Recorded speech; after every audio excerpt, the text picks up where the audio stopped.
السلام علیکم.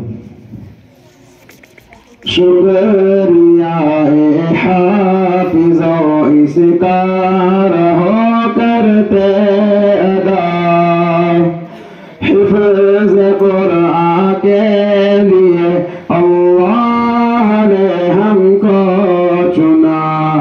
شکریہ اے حافظو اس کا رہو کرتے ادا، حفظ قرآن کے لیے اللہ نے ہم کو چنا.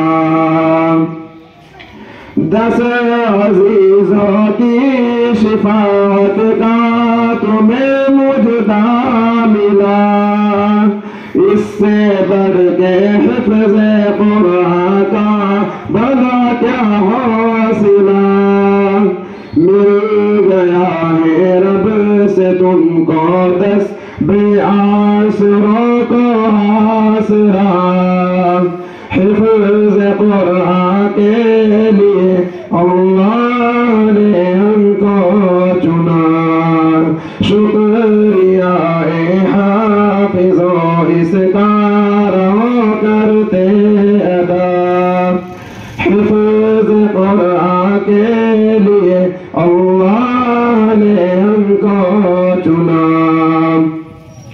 ابو امی کو خدا جب تاج بنائے گا، اس کے آگے چاند سورج کا گرہن لگ جائے گا.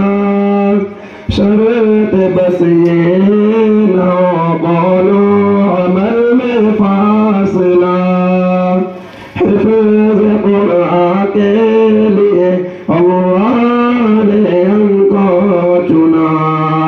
شکریہ اے حافظو اس کا رہو کرتے ادا، حفظ قرآن کے لیے اللہ نے ہم کو چنا. السلام.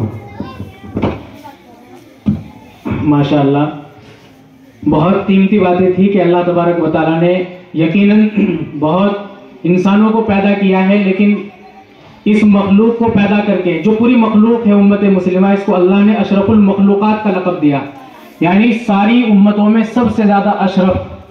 اور پھر اس امت کے اندر سے بھی اللہ تبارک و تعالیٰ نے ایسے افراد کو چنا جن کے سینوں کے اندر اللہ تبارک و تعالیٰ اپنا قرآن کریم محفوظ کرتے ہیں.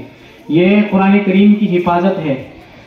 اور اس سے قبل حضرت قاری محمد شہزاد صاحب دامت فیضہم بہت قیمتی باتیں بتا رہے تھے ہمیں تعلیم کے متعلق، اصلاح معاشرہ کے متعلق. تو ہمیں اور آپ کو آج کی اس مجلس سے یہ پیغام اور یہ تہیہ کر کے اٹھنا چاہیے کہ انشاءاللہ اگر ہمارے یہاں 3 یا 4 بچے ہیں تو کم از کم ان میں ایک حافظ قرآن ہو. ہر گھر میں اگر ہر گھر سے حافظ قرآن نکلے گا تو انشاءاللہ قوم کے حالات خود بخود بدل جائیں گے. اب میں زیادہ تاخیر نہ کرتے ہوئے اپنے اس مجلس کی اگلی کڑی اور ہمارے مہمان مخصوص حضرت مولانا مفتی سرفراز احمد صاحب ندوی شہر قاضی بھگوان پور اور جنرل سیکریٹری تحفظ ختم نبوت صوبہ اتراکھنڈ، ان سے بہت ادب کے ساتھ درخواست گزار ہوں کہ حضرت بھی اپنی قیمتی نصیحتیں ہم سامعین تک پہنچائیں.